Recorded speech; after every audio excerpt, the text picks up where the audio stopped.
Assalamualaikum warahmatullahi wabarakatuh. Halo teman-teman semua, perkenalkan kami dari UPN Veteran Jakarta, mahasiswa UPN Veteran Jakarta, Fakultas Ilmu Sosial dan Politik, jurusan Ilmu Komunikasi. Jadi hari ini kita akan melakukan kegiatan podcast PJBL.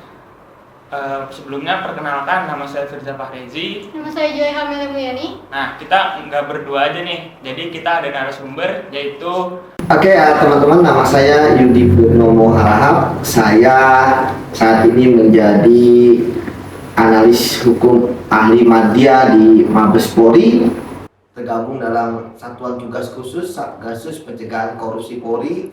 Sebelumnya saya merupakan penyidik KPK ya, Komisi Pemberantasan Korupsi, dan bekerja di KPK dari 2007 sampai dengan 2021. Kemudian saya pernah jadi Ketua Wadah Pegawai KPK 2018-2021. Kayaknya sangat nyambung banget nih sama materi kita yang akan kita bawakan hari ini. Tentang apa itu? Jadi gini Pak, jadi kita nih ada tugas dari apa? Dari apa Ju?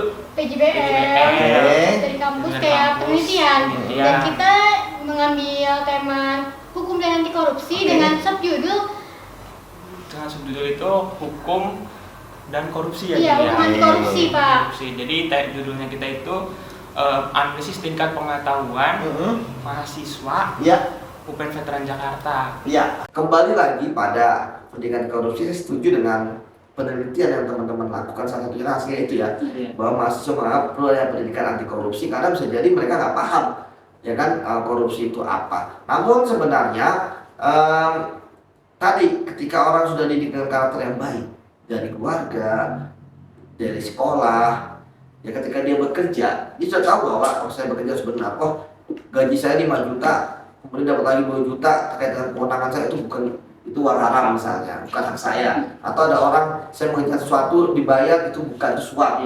Jadi seperti itu, bahwa pendidikan anti korupsi, baik itu nanti informal maupun formal, itu menjadi landasan moral hazard bagi seseorang yang nanti dia akan terjun ke masyarakat, entah sebagai ASN, entah sebagai pejabat, dan entah sebagai masyarakat. Ya, masyarakat itu bisa jadi yang mengurus sesuatu berhubungan dengan pejabat atau pegawai negeri, ataupun dia pengusaha yang mengurus proyek di di pemerintahan. Jadi kalau pendidikan anti korupsi lancar, ya insya Allah ya, sistem yang baik, orang yang berintegritas, penindakan kasus korupsi yang tegas, yang membuat orang akan takut untuk korupsi.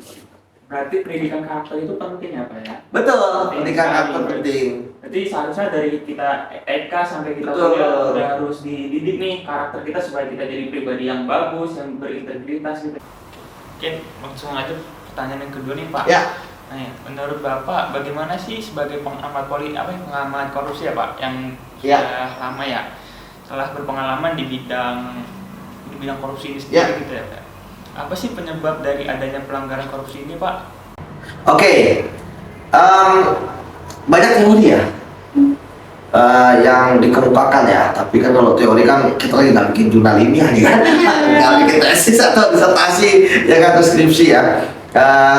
Yang jelas korupsi itu kan terjadi karena 3 hal: sistem yang lemah, yang mudah diakal-akalin, ya atau memang sengaja dibuat lemah, seperti itu.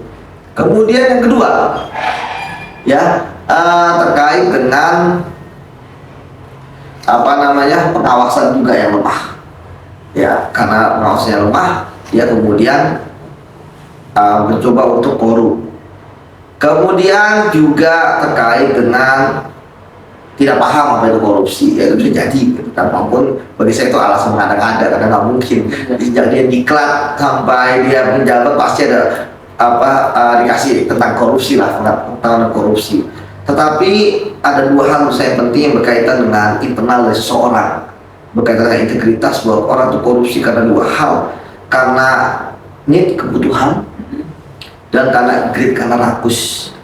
Selama mereka masih punya kedudukan, selama mereka masih punya kewenangan, dan selama masih ada orang yang ngasih duit dan masih ada duit yang bisa dikorupsi, mereka akan terkorupsi. Karena dulu kita berbicara koruptor itu korupsinya 7 turunan. Sekarang enggak, sekarang ratusan turunan gitu kan. jadi dengan 7 turunan lagi ratusan turunan gitu kan. Bayangin 271 triliun misalnya kerugian lingkungan waktu kemarin kan, atau yang kerugian negara puluhan triliun gitu kan. Itu berarti kan buat ribuan turunan gitu kan. Mungkin sampai kiamat kali gitu kan, sampai kaya terus. Jadi itu karena apa? Karena gaya hidup, hedonisme, kemudian ingin dipandang. Sekarang orang itu kan dipandang karena kekayaannya, itu yang berbahaya sekarang.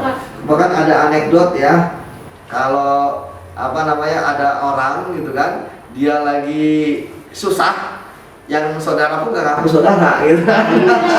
Tapi kalau dia lagi senang, lagi kaya, yang bukan saudara pun ngaku saudara, seperti itu. Jadi kembali lagi tadi, penyebab korupsi itu lebih banyak dorongan dari internal, yaitu rakus. Ya, kenapa? Kalau sistem sebenarnya di Indonesia apa sih nggak diatur undang-undang, apa sih nggak diatur dengan peraturan pemerintah, apa sih yang nggak diatur, semua diatur. Tapi semua rusak ketika orangnya rusak. Karena ini kan saling mempengaruhi, interdependable ya, antara sistem dan orang. Berarti kembali lagi ke individunya masing-masing Ya, Pak ya. betul. Mau itu misalnya rakus ya pasti bakal korupsi, hedon gaya-gayanya pasti bakal korupsi apa ya. Betul. Oh iya, terus menurut data yang kami pegang juga nih Pak, terdapat 20% lebih dari mahasiswa UPN yang masih belum mengetahui makna dari korupsi itu sendiri gimana. Menurut Bapak yang pernah berpengalaman di KPK Pak, apa sih yang telah KPK lakukan untuk memberikan pendidikan yang lebih baik gitu untuk mahasiswa-mahasiswa atau bahkan generasi-generasi penerus bangsa? Ya memang saat ini terjadi kerancuan ya di masyarakat. Sebenarnya korupsi itu apa sih? Ya kan, apakah terlambat itu korupsi? Ya kan, apakah kemudian dia tidak memanfaatkan waktu yang tidak benar itu korupsi, mencontek itu korupsi gitu kan? Iya benar. Melanggar lalu lintas itu korupsi gitu. Jadi korupsi itu ada korupsi yang dalam pengertian undang-undang, ada juga dalam pengertian harfiah. Ya, artinya sehari-hari lah. Korup kan dari kata dasarnya korup ya rusak. Ya kan, kalau kita baca lihat file korup, nah itu rusak. Emang pelaku korupsi rusak, ya kan? Nah, jadi kalau misalnya orang yang korupsi itu pasti perilakunya rusak. Nah, tapi kalau orang yang rusak pun belum tentu dia korup. Kenapa? Tadi saya katakan orang bisa korup kalau dia punya kewenangan, dia punya jabatan. Nggak ada mau ngasih uang 5 miliar ke kalian ya kan? Tapi kalau kalian jabat negara, wow, kasih duit. Iya, jadi memang korupsi itu ada di undang-undang tindak pidana korupsi. Apa aja pengertian korupsi? Ada 7 jenis pengertian korupsi di situ. Yang disitulah ketika orang melakukan perbuatan itu, maka dia akan ditangkap. Wah, keren banget nih Pak tipsnya, makasih banyak. Siapa tahu dengan adanya tips yang Bapak berikan bisa berguna juga buat teman-teman yang nonton podcast kita hari ini. Mungkin cukup sekian ya Pak ya. Iya, dari mungkin pertanyaan-pertanyaan yang setelah kita kumpulkan. Mungkin bisa kita tutup Pak podcast kita hari ini. Lebihnya mohon maaf. Saya Firza Fahrezi. Saya Joy Amelia Mulyani. Sekian. Wassalamualaikum warahmatullahi wabarakatuh.